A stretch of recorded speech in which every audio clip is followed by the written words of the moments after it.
Halo, apa kabar semua? Semoga baik-baik aja ya. Perkenalkan, gua Badri nggak pakai Siti. Salam kenal di channel Ngebanyol Movie. Langsung aja, kali ini gua akan membahas film yang berjudul They Live in the Grey. Mungkin kalau diartikan menjadi mereka hidup di dalam abu-abu. Oke, seabu-abu apa film ini? Mari kita mulai, let's go.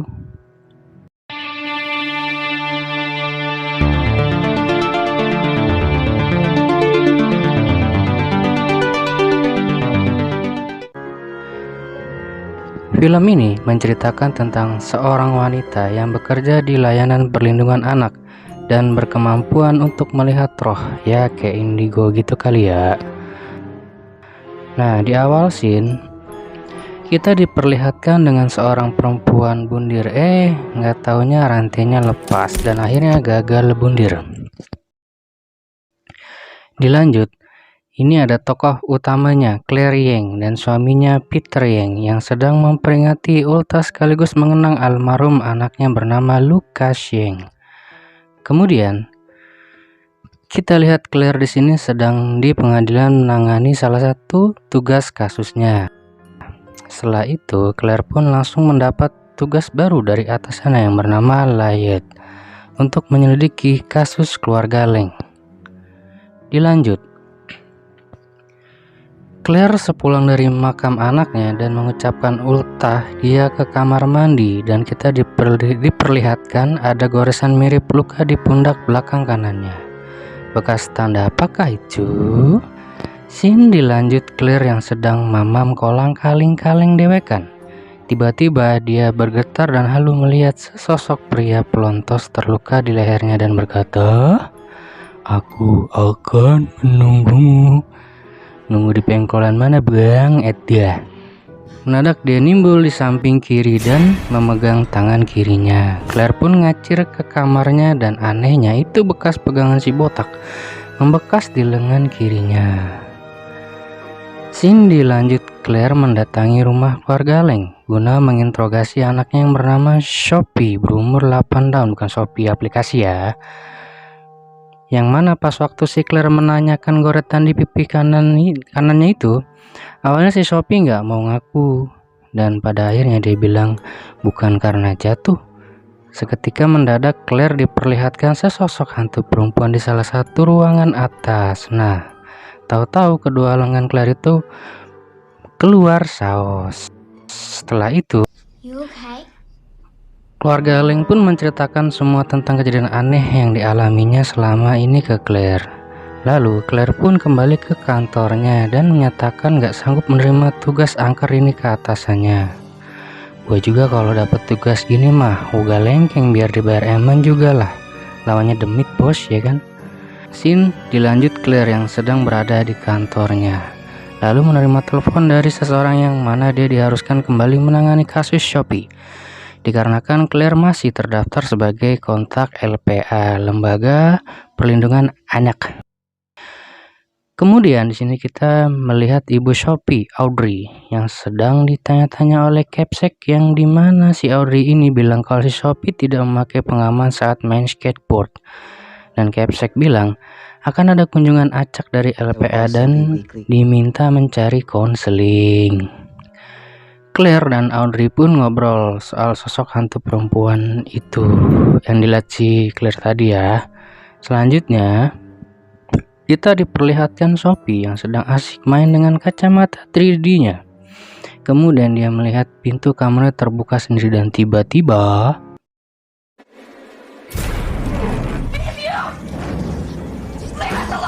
bujuk dah, apa yang sebenarnya terjadi ya?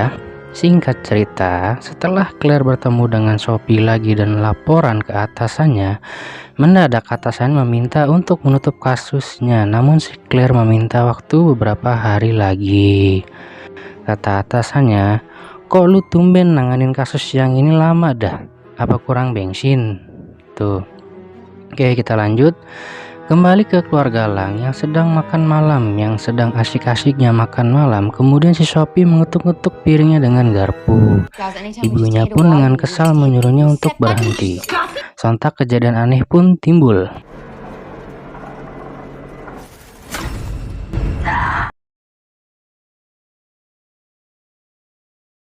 Kemudian kita diperlihatkan Claire sedang siap-siap mau pulang dengan mobilnya. Tiba-tiba dia didatangi poluan STW gitu, menanyakan SIM. Tiba-tiba poluan itu berubah menjadi mirip zombie gitu dan bilang, "Hari apa ini?" Cindy lanjut saat Claire mau bocan. Tiba-tiba dia melihat bayangan almarhum anaknya dan yang ternyata cuma mimpi pastinya.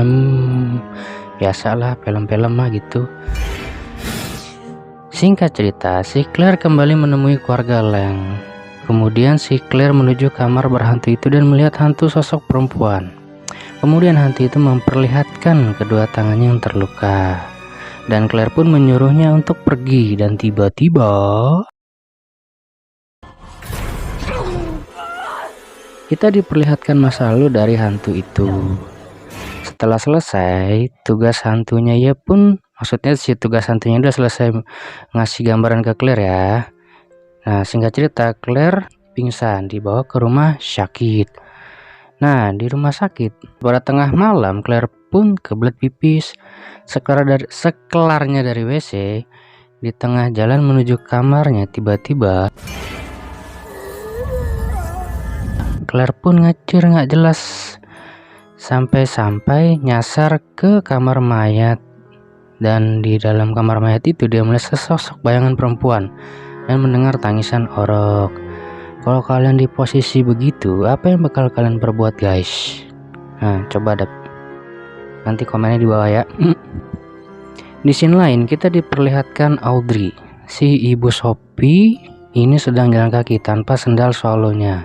Dan mendadak ia melihat tapak kakinya lah kok nyeplak padahal kondisi kering kelontang ya kan. Audrey sontak cengok, kenapakah? Singkat waktu, di saat Claire mau bocan, tiba-tiba dia didatangi sosok perempuan itu lagi dan mewek.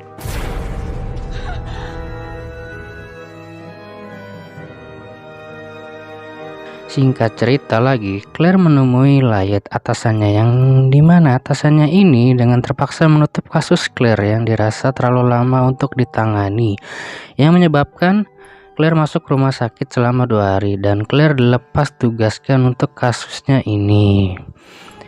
Bisa jadi terdakwa dong kita karena kelalaian kerja kita, kata si Layet atasannya ini. Claire pun stres bukan main. Nah, singkat cerita, Claire sendirian di rumah dan tahu-taunya ada yang mengetok pintunya. Nah, ditengoklah. Loh, kok gak ada orang? Biasa mah, namanya di film mah begitu, film horor biasa. Tiba-tiba dari belakang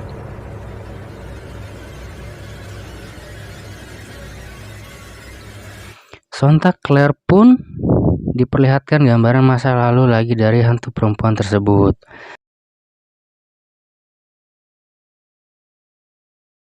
Memperlihatkan si Sophie ditampar ibunya di scene yang tadi kita lihat itu. Ternyata hantu perempuan itu langsung menyelamatkan Sophie. Suwe, ternyata pelakunya itu adalah ibunya sendiri. Coba itu. Nah,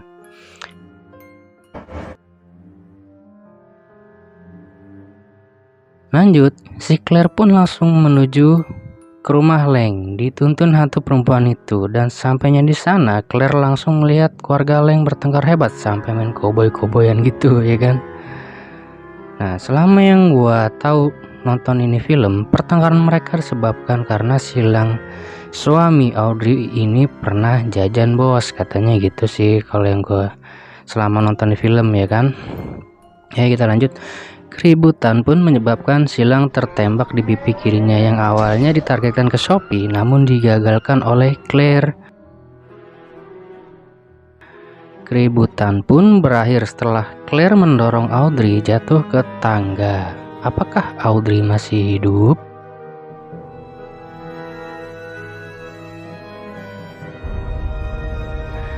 Oke, kita lanjut.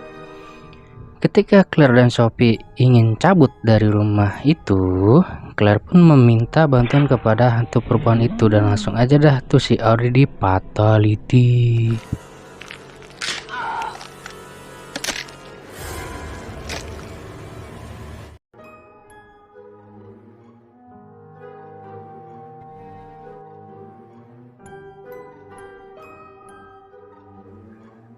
Singkat waktu, Peter si suami yang polisi pun datang dan menolongnya.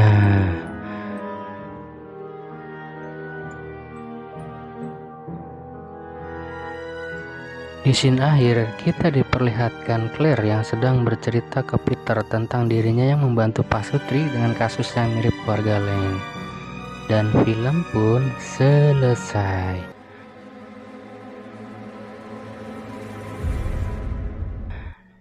Gimana filmnya? Seru nggak? Oke, langsung ke rangkuman filmnya. Jadi si Claire ini ditugaskan ke keluarga Lang apa Lang ya? Lang lah udah. Yang dilaporkan punya masalah kekerasan pada anak, yang dimana ternyata pelaku dari kekerasan terhadap anaknya itu adalah ibunya si Sophie sendiri, Audrey Swe. Emang kayak materi aja ya. Ya wajar sih, gara-gara lakinya suka jajan ya kan. Dia pernah jajan lah, bukan suka jajan gitu sih ceritanya. Kalau nggak percaya nonton aja langsung film fullnya. Dan si hantu perempuan ini ternyata baik nih guys, yang dimana dia nggak mau si Sophie ini mengalami hal yang buruk seperti yang dialami keluarga si hantu perempuan itu. Di sisi lain, si Claire juga punya masalah batin tentang anaknya yang sudah meninggal, yang mana tidak dijelaskan penyebabnya guys. Dan hantu-hantu yang kita lihat itu hanya pemanis aja, mungkin sekedar ngasih tahu aja kalau si Claire ini punya kekuatan Indigo gitu kali ya. Oke. Pesannya apa dari film ini? Yaitu pesan yang kita bisa ambil dari film ini adalah jagalah keluargamu, jangan pernah menyakiti satu sama lain, apalagi main fisik. Jaga keharmonisan ya guys. Ribet. Oke, segini dulu pembahasan film perdana dari gua ya kak. Kalau ada kekurangan ya mohon maaf. Sampai ketemu di video selanjutnya. Terima kasih. Dadah.